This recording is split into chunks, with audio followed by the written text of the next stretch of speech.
The Torah portion this week begins with a very provocative statement.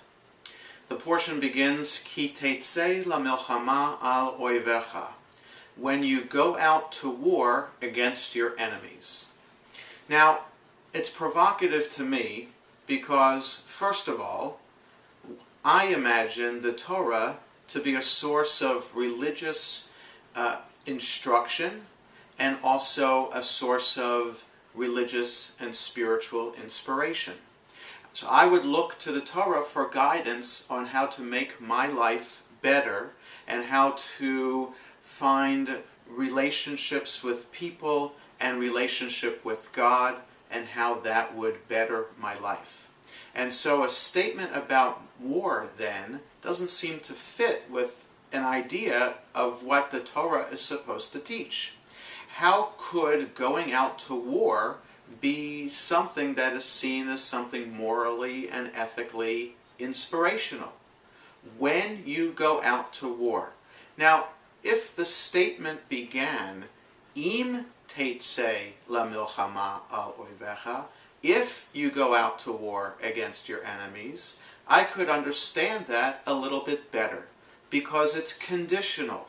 The idea would be living in peace is the way that we are supposed to lead our lives, and if it were to happen that another nation were to attack us, then of course we as the Israelite nation, to whom the Torah is addressed, would have to respond appropriately. And the Torah would provide, therefore, the religious, ethical, and moral response to such a violent military attack. But using the word ki, which in this context means when, assumes that war is inevitable. And that, to me, is a very provocative and difficult idea to understand and to digest, because it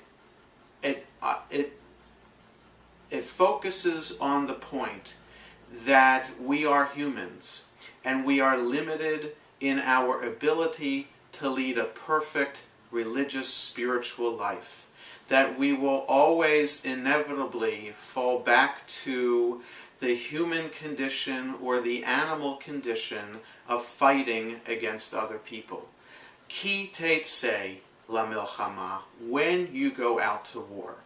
So, to me, this is a very sad statement, and therefore I have to learn from this a different message.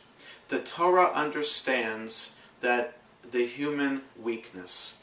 The Torah understands that we need to learn to rise above our frailty and to strive to be better.